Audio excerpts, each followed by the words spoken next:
Boa noite. Uma alegria novamente estar aqui, né? Primeiro estudo de 2015. Que esse estudo seja muito bom, muito agradável, que todos nós possamos sair daqui com mais conhecimento, com mais alegria no coração, com mais evolução intelecto e moral, que é o mais importante.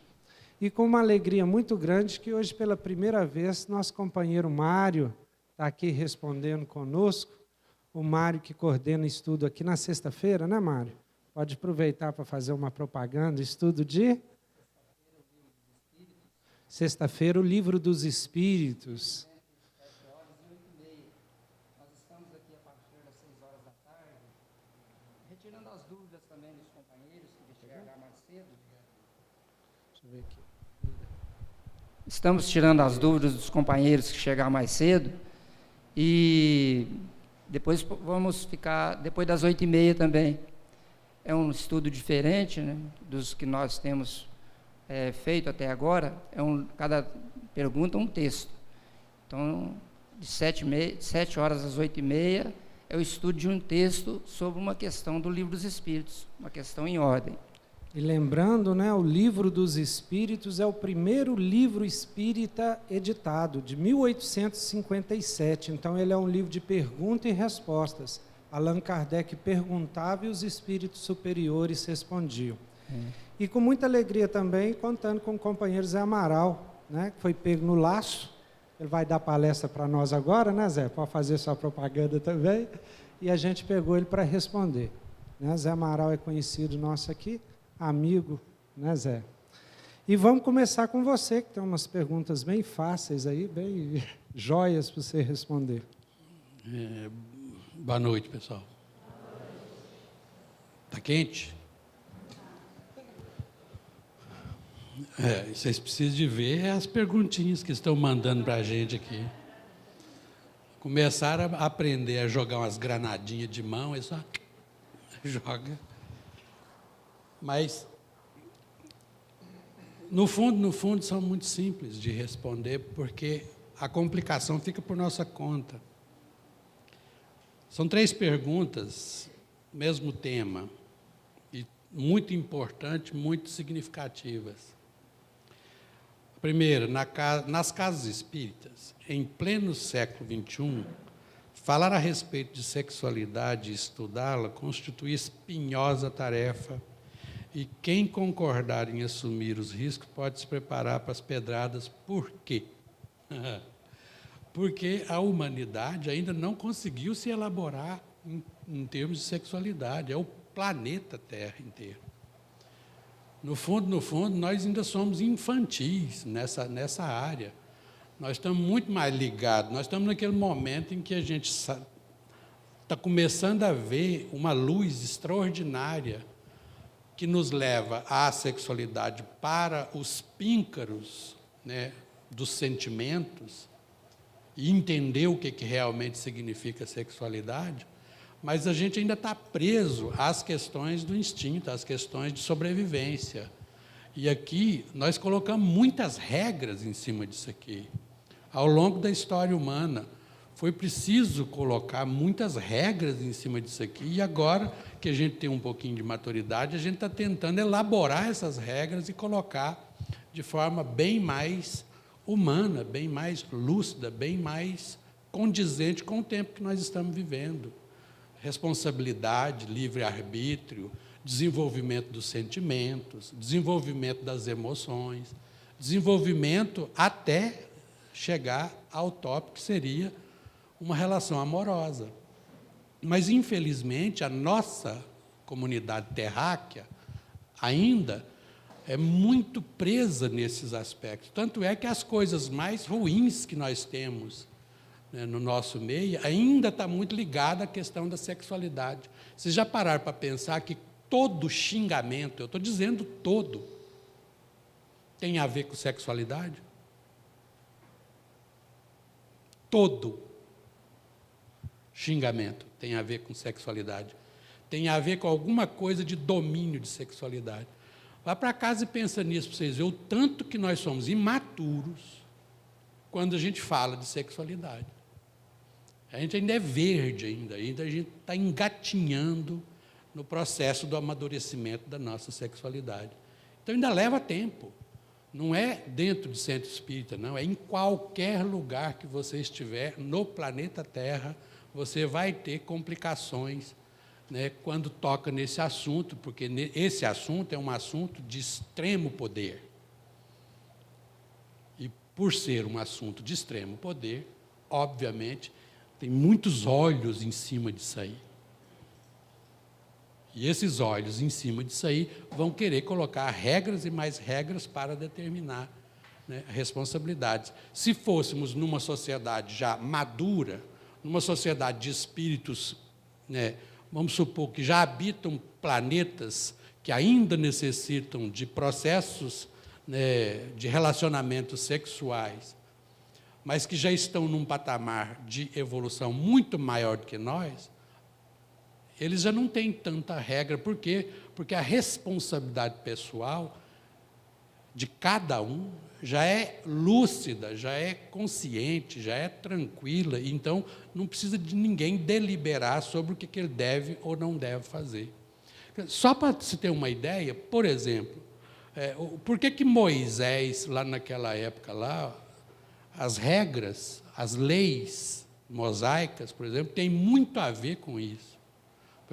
Vai para casa pensar sobre a questão da virgindade. Por que a mulher que era pega em adultério era apedrejada? Por quê? Porque imagina você tirar um povo escravo de um lugar e montar uma nação com eles. O povo é escravo, não tinha estrutura de família. Ele tem que sair dali e montar uma nação com esse povo. E montar essa nação significa desenhar toda a estrutura de uma sociedade autossuficiente. Imagina, quem é que são os responsáveis pelos filhos? Está vendo aqui? Ó? Então, a responsabilidade era absoluta em cima disso aí. Então, tinha que se deliberar muito para que as pessoas, por exemplo, ao fazer sexo, ainda não tinha a maturidade da responsabilidade, que pode advir, por exemplo, uma prole a partir do relacionamento sexual. Então, quem é que toma conta do filho? Tanto é que eu já vi certas pessoas dizendo a respeito, por exemplo, por que a herança era dada para o primeiro filho? O primeiro filho, o cara sabia que era dele. O segundo, eu já não citei mais. Muita condição de saber. Olha só, é aí que a gente começa a especular em cima de muita importância ainda. Esse assunto terá, e por muito tempo ainda, até que a gente possa amadurecer o que significa relacionamento sexual, sair do campo puramente sensacional, do campo puramente prazeroso, para o campo das responsabilidades, das uniões divinas, feitas de espírito a espírito, e não só de corpo a corpo, que é temporária, mas sim uniões mais sólidas que podem atravessar os tempos. Tá ok? Por enquanto, o tema, infelizmente, ainda será espinhoso, e ainda é espinhoso. Olhe, para vocês verem, as grandes discussões do nosso tempo, tudo tem a ver com a questão da sexualidade. Vamos crescer, nós vamos crescer. Uma hora a gente vai chegar lá e entender o que significa isso.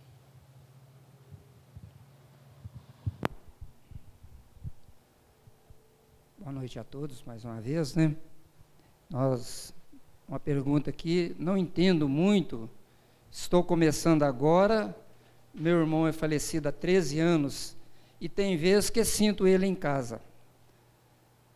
Depois disso, minha mãe vive só doente, pode estar no meio ainda? Com certeza, com certeza. Aquele que vem a falecer, na grande maioria das vezes, ele fica dentro de casa mesmo. Ele não sai dali, não. E se ele não está bem, ele transmite todo o seu mal-estar à família.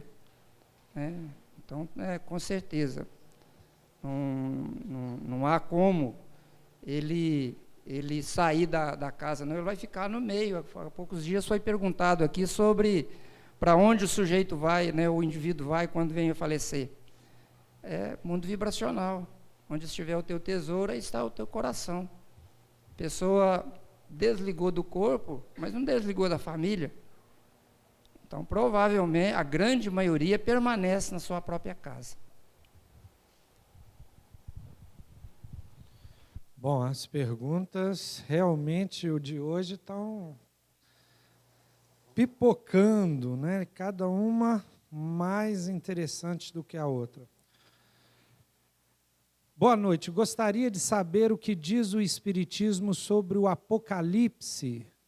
Tem uma data? Ele existe?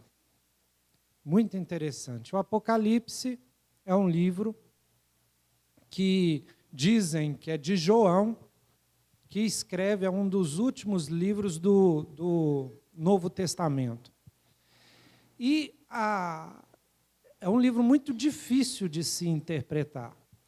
E as interpretações do Apocalipse tradicionais falam que ele está descrevendo o fim do mundo. O fim do mundo. E o Espiritismo, principalmente na obra A Gênese, que foi o último livro que Kardec escreveu enquanto vivo, na Gênese ele vai fazer uma interpretação do que seria descrito no livro do Apocalipse, ajudado, auxiliado pelos Espíritos.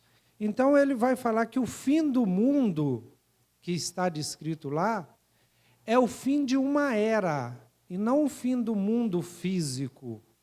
Porque o fim do mundo físico, a gente sabe que ele vai acontecer. A ciência já falou isso. Ou quando o Sol explodir, ou antes disso, quando o núcleo do nosso planeta esfriar.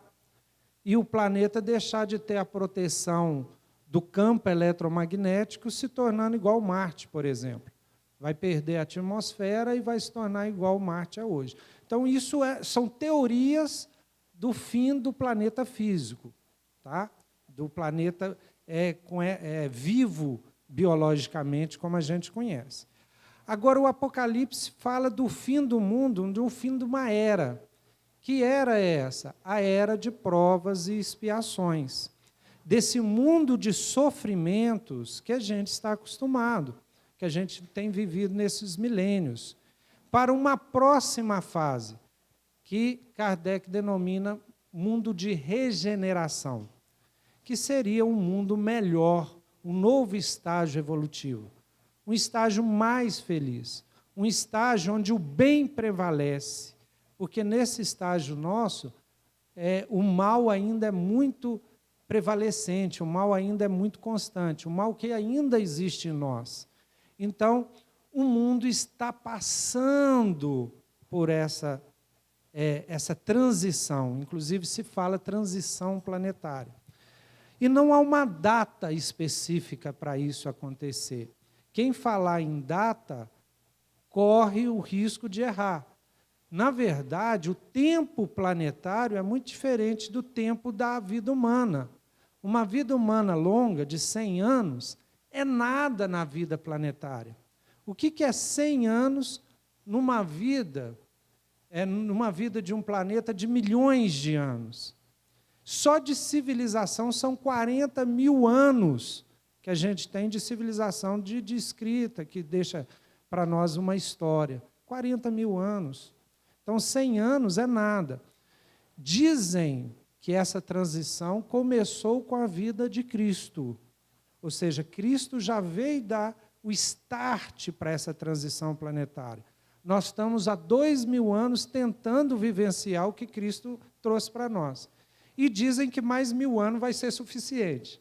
Então, até o final desse próximo milênio, a gente já vai ter conseguido viver um pouco do que Cristo nos ensinou. Então, nós temos aí uns 3000 anos de transição para alcançar esse fim de era, o fim do mundo de transição.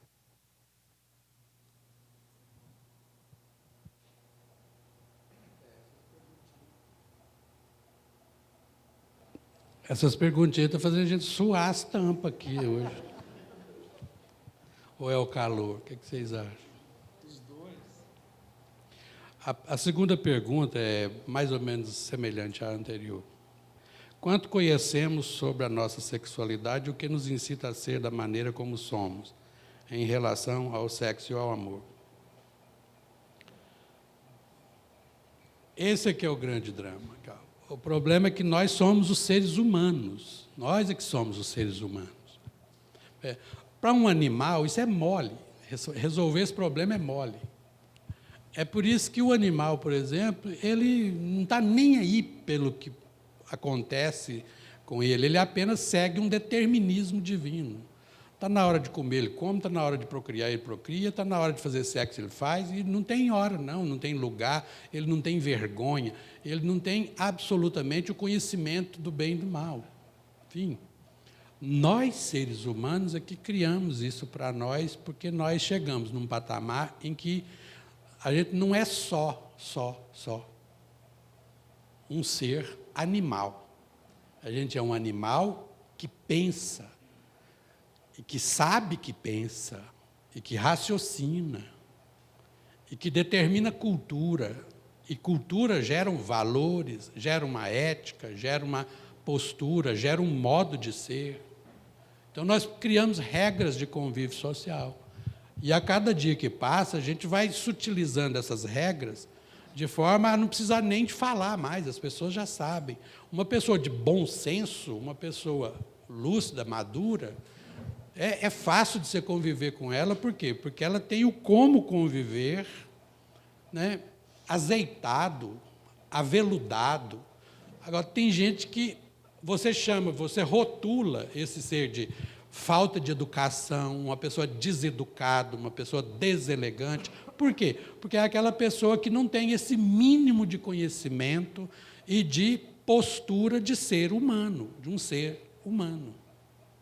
Ele invade espaço, ele é estabanado, ele compete na hora que não tem que competir, porque competição é na hora que você vai fazer um jogo, uma diversão, uma coisa qualquer nesse sentido.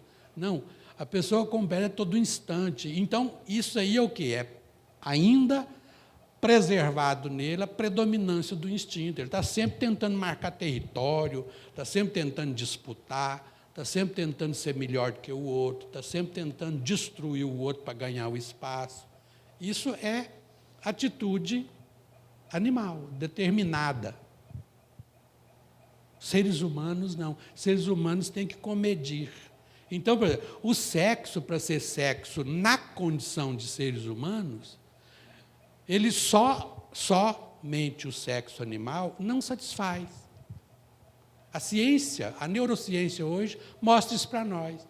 Aliás, tem uma palestra, tem um seminário inteiro da doutora Anete Guimarães, que ela fala a respeito disso de uma forma extremamente didática, muito fácil de entender, qualquer pessoa entende. Que é exatamente o seguinte: quando você tem, por exemplo, na sexualidade humana, você pode dividir em dois grandes, né, momentos: a sexualidade restrita ao corpo biológico e a sexualidade no mundo emocional, no mundo espiritual, naquilo que faz o ser humano espiritual se satisfazer. Uma relação bem-sucedida, as duas partes têm que estar perfeitas, 50% de um, 50% da outra. Porque se você não atingir 50% de um e 50% do outro, você não completa, você não planifica o que eles chamam de circuito de papéis. Circuito de papéis, ele tem que chegar aos 100%, porque aí ele transborda, e aí aquilo que é prazer transborda numa sensação de bem-estar, de felicidade e de alegria. Está lá. Na palestra dela isso é muito bem explicado. Eu não tenho competência para explicar isso, mas assistam depois e vocês vão ver. Aí fica fácil da gente entender como é que é a nossa história, a trajetória do instinto até o amor. Nós estamos mais ou menos a 30% de caminho andado. Nós ainda temos 70% para evoluir pela predominância do amor. Quer dizer, um relacionamento bem estabelecido, por exemplo, seria 50% biológico, 50% emocional e espiritual. Aí seria o top da nossa condição planetária. E eu imagino que, a partir daí, a gente pode transcender muito mais do que isso. Estou dizendo apenas do nosso planeta de expiação e provas. Isso quer dizer que tem muito mais aberturas para ser muito mais do que isso.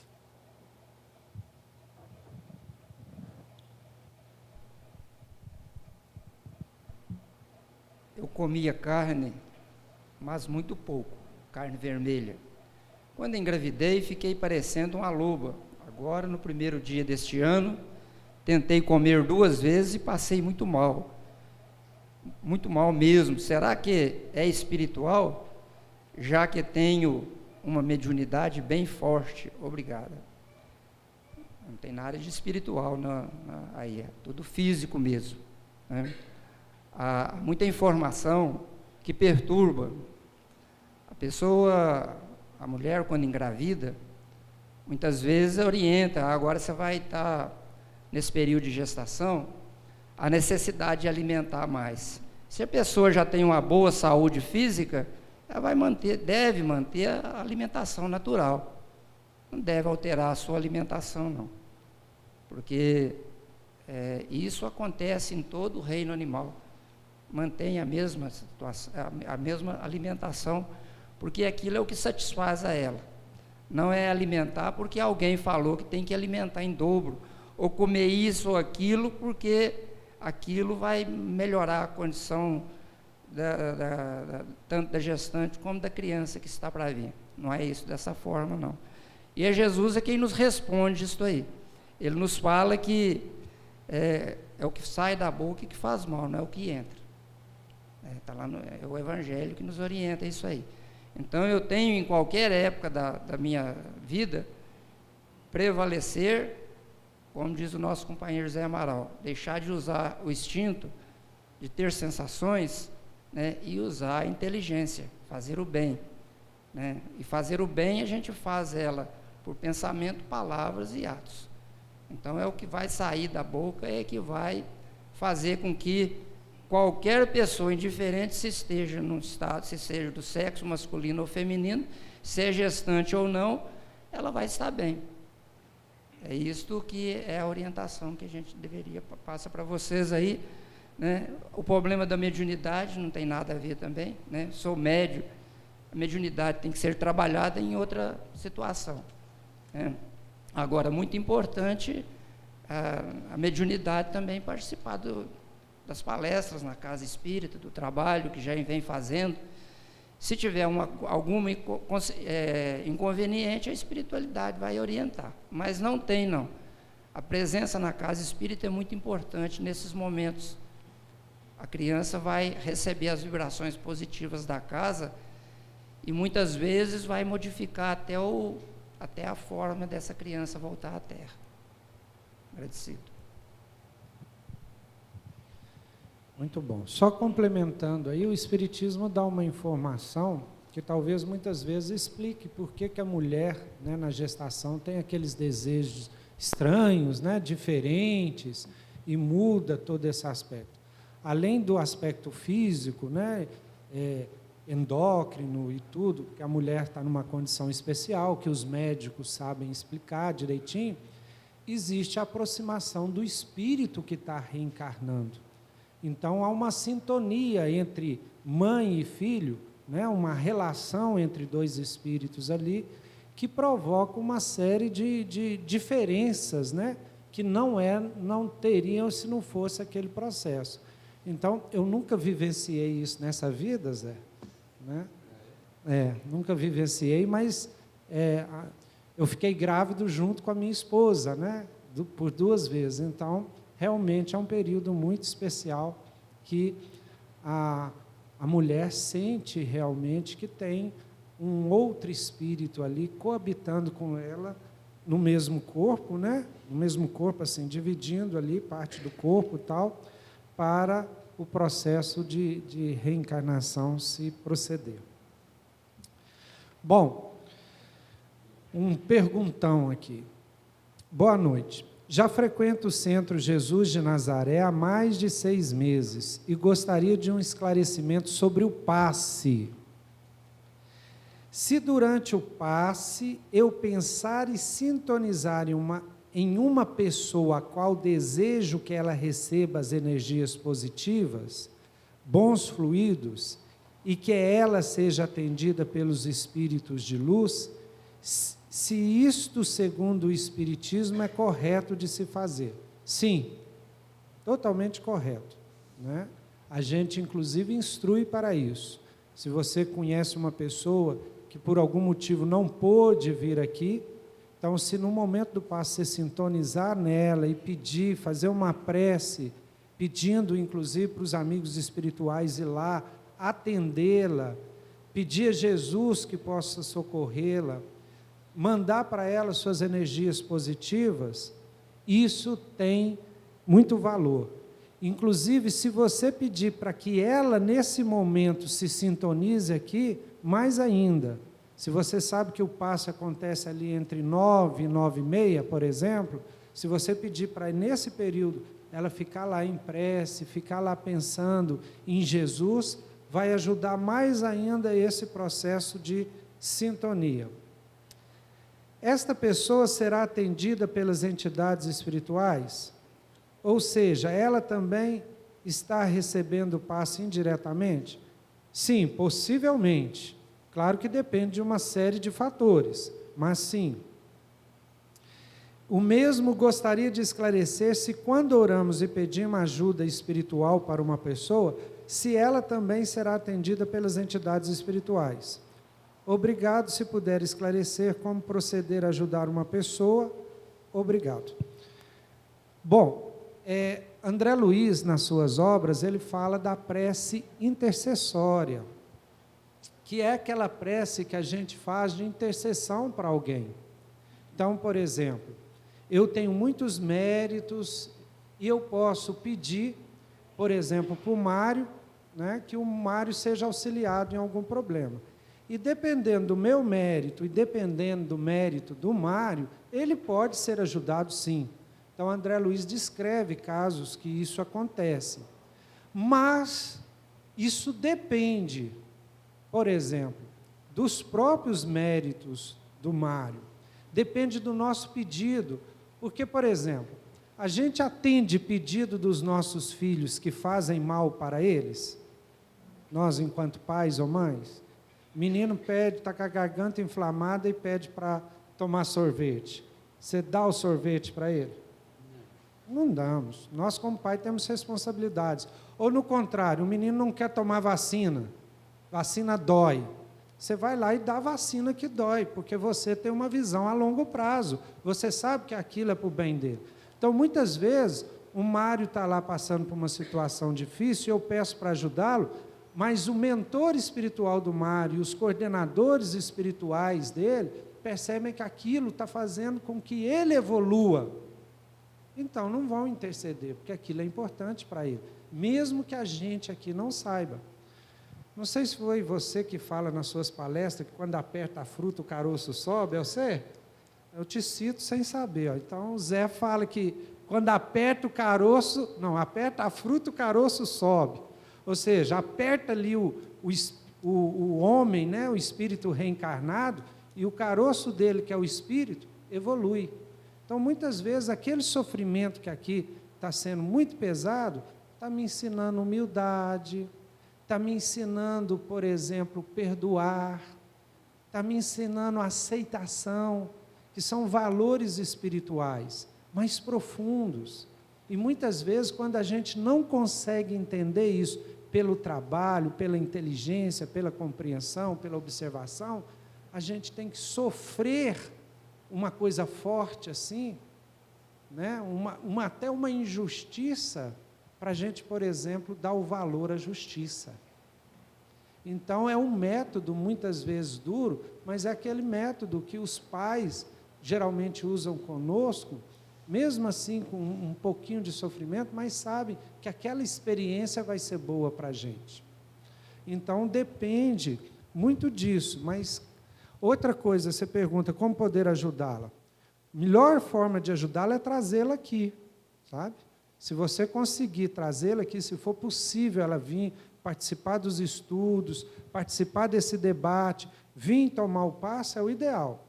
Mas, se não puder, vamos tentar essa forma do passe indireto, pedindo ela lá para ficar vibrando, né? E pedir proteção e ajuda espiritual, que, com certeza, se ela tiver o mérito, se for importante para ela, ela vai receber. E é interessante que, às vezes, as pessoas interpretam a situação do ponto de vista encarnado. Mas, do ponto de vista desencarnado, o melhor para a pessoa é exatamente o que ela está passando. Em alguns aspectos, por exemplo, é aquela história da vaquinha. Vocês lembram? A famíliazinha que vivia em função de uma vaquinha, e um mestre que passou lá falou assim: gente, essa vaquinha está vacaiando a vida desse povo. Aí falou para o discípulo: vai lá e joga a vaca deles no precipício. E jogou, e o discípulo ficou com peso na consciência. Eu falei: gente, o mestre é doido, a única coisa que eles têm de sobrevivência. É assim, tem gente que precisa disso, porque é só assim que ele acorda, é só assim que ele anda, é só assim. Então, às vezes, você está pedindo ajuda ao seu anjo da guarda, ele está armando um esquema para fazer exatamente uma dificuldadezinha na sua vida, porque essa é a ajuda que ele está te dando. Porque a única maneira de você sair do buraco, de sair de uma determinada situação de comodismo, é ele provocando você, estimulando você. Boa noite, Zé Amaral. Uma pessoa que fica por vários anos em coma, o que faz o seu espírito? Está dormindo como o corpo físico ou pode estar em outro plano? Eu, particularmente, não sei o que a pessoa está fazendo, porque eu não sou ele. Agora, se fosse eu estaria aproveitando e fazendo curso no mundo espiritual. É um tempo fácil, muito gostoso de aproveitar. Mas a questão é o seguinte: geralmente, quando está ligado a isso aqui, é porque o espírito precisa. E isso aí é a gosto de cada um. Cada um tem a sua história. Tem espírito que fica lúcido, consciente, escuta tudo, sabe tudo. Existem vários filmes que falam a respeito disso. O Escafandro e a Borboleta, né? Tem um monte de filmes que falam a respeito disso. Que espíritos que estão em estado de coma, mas eles escutam todo mundo, sabem o que todo mundo está pensando, sabem o que todo mundo está falando. Às vezes, até fora do quarto onde eles estão. Dá notícia de tudo. E outros ficam simplesmente hibernando, literalmente hibernando, apenas naquele marasmo do corpo físico, como se estivesse fechado para balanço, um balanço íntimo, um balanço de introspecção profunda. Vai depender de quem está lá, né, deitado em coma. A gente não pode afirmar nem que sim, nem que não.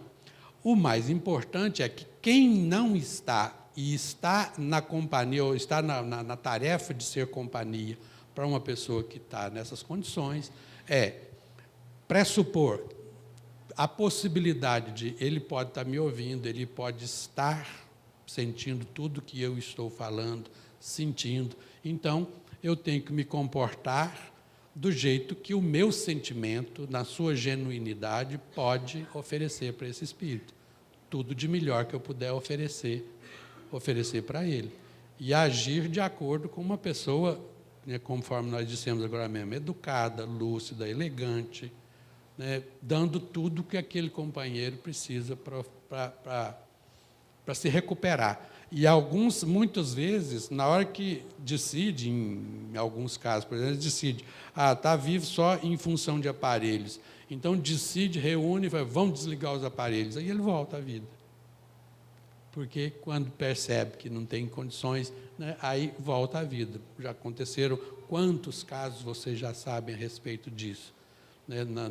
As notícias de jornais são repletas a respeito disso. Pessoas que ficam em coma 15 anos, 16 anos, 20 anos, e depois decidem desligar os aparelhos para que ela possa desencarnar, ela volta à vida, né, como se estivesse voltando Viver naquele exato instante, e aí dar notícia de tudo que às vezes aconteceu anteriormente.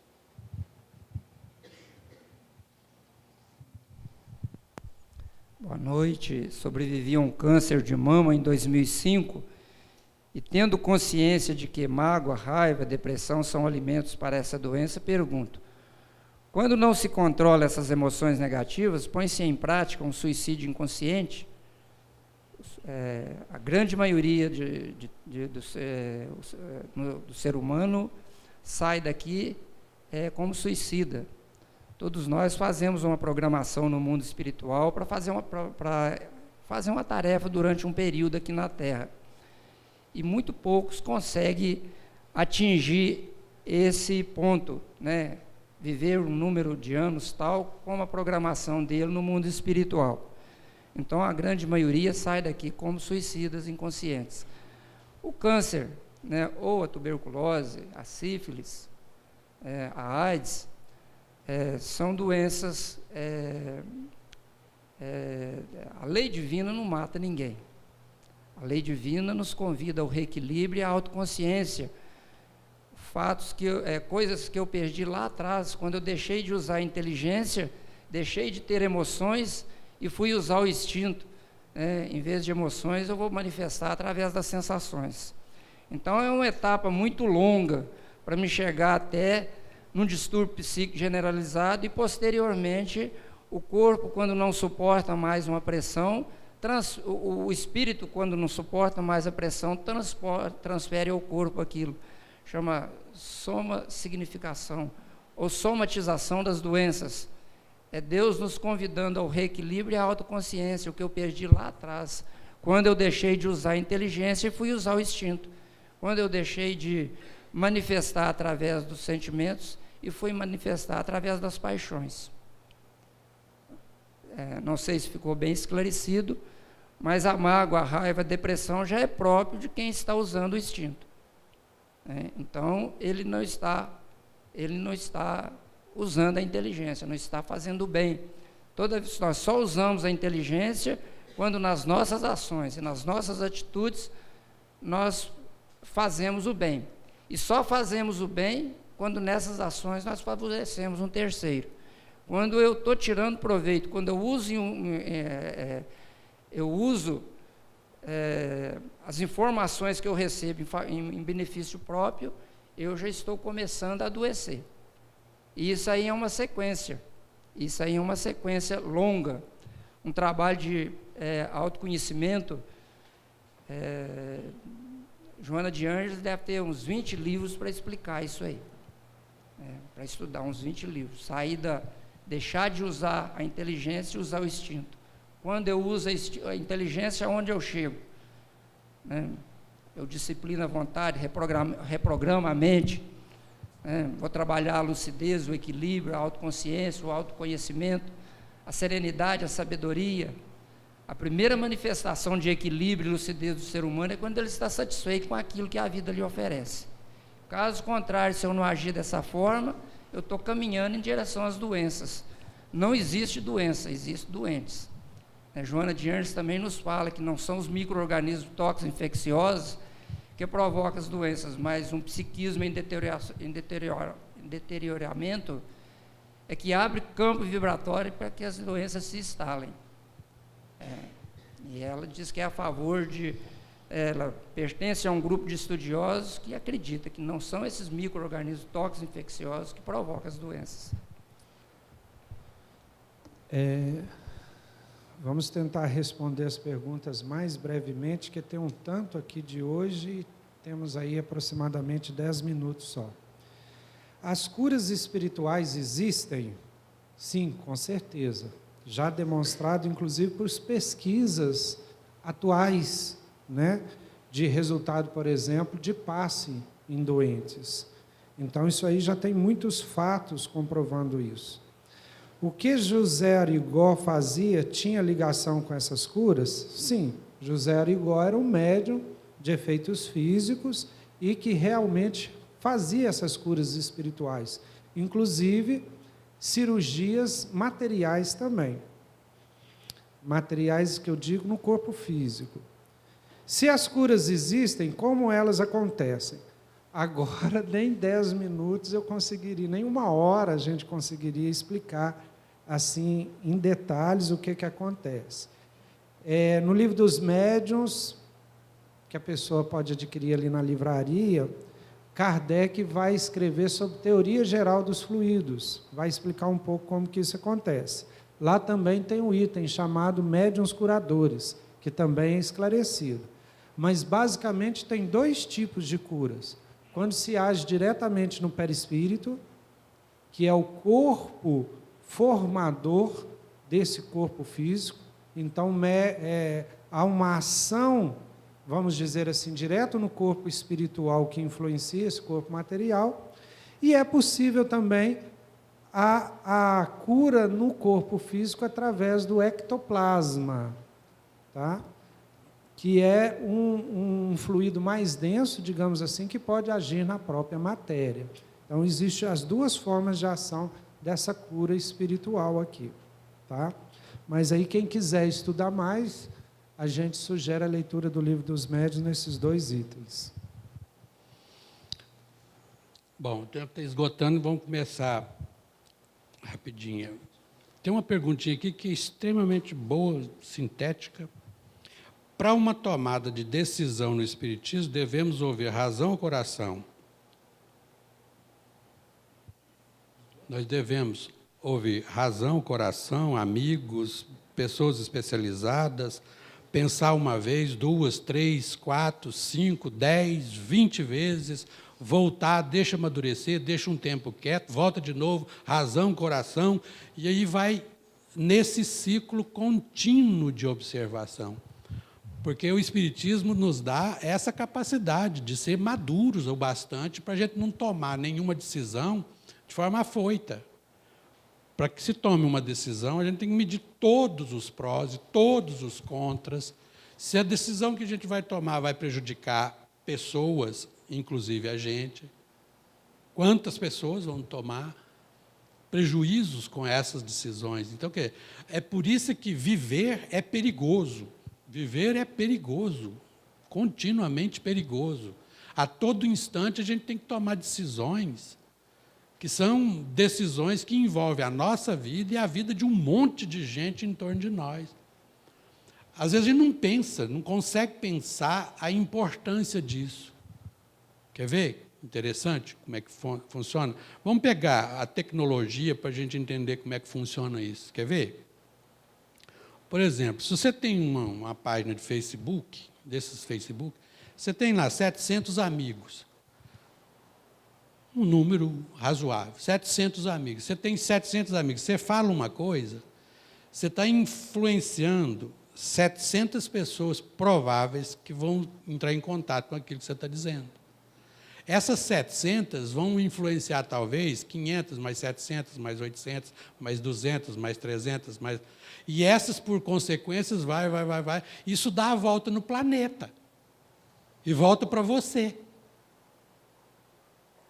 Quer dizer, não dá mais para a gente viver de forma simplesmente achando que as nossas atitudes, as nossas maneiras de agir, as nossas maneiras de decidir as coisas, não interferem na vida dos outros. Nós interferimos no universo, não é no planeta. Ontem, inclusive, eu estava assistindo um filme, chama-se Interestelar. Vocês já viram? Coisas que interferem no ser humano em todas as suas histórias de vida. A pessoa sai de uma ponta e vai na outra. O cara vai até 124 anos, porque ele faz uma viagem interestelar. E se comunica com a filha que tinha 10 anos de idade. Quando ele volta novamente, passando por o chamado buraco de minhoca, esse negócio, todas as teorias quânticas da vida, essas teorias novas que aparecem aí, você vê o tanto que influencia uma coisa e outra. Uma atitude dele, que durava, por exemplo, 1 minuto, equivalia a 7 anos do planeta Terra. E de interferência na vida das pessoas do planeta Terra. É legal demais da conta o filme. Muito bom. Da gente ficar pensando e especulando acerca dessas doutrinas, dessas novas teorias que aparecem por aí. Quer dizer, A nossa decisão tem que ser pensada, ela tem que ser com o coração muito bem dosada, ela tem que ser com a razão muito bem dosada. Se a gente não tiver segurança, pergunta, conversa com alguém, não é para que essa pessoa interfira na nossa decisão de forma absoluta, mas que dê apoio e condições de a gente ampliar a nossa capacidade de compreensão, porque às vezes a gente não consegue enxergar todas as facetas que o problema tem. Então, quanto mais tranquilidade, mais calma, melhor para nós.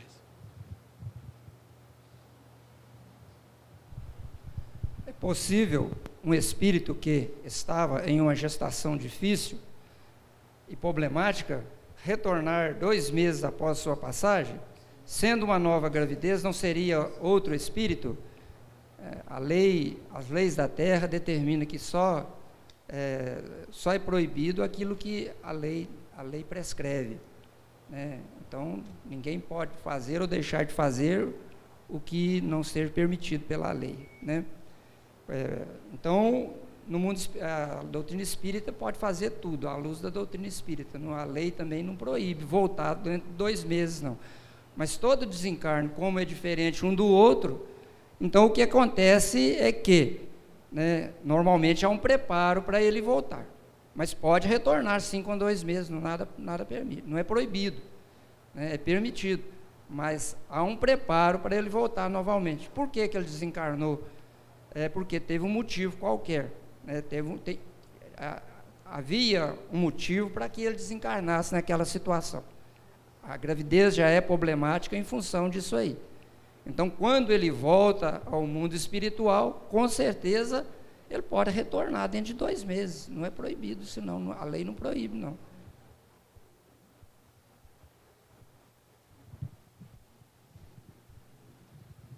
Acabou? Gente, então é o nosso agradecimento. O Zé está confirmando aqui que as perguntas que nós não conseguimos responder aqui, ele vai responder na palestra dele. Então, tem o segundo tempo lá. Muito bom, muito obrigado por essas questões, tá? E esperamos que cada um de vocês possam ter aprendido mais um pouquinho na noite de hoje. Muito obrigado.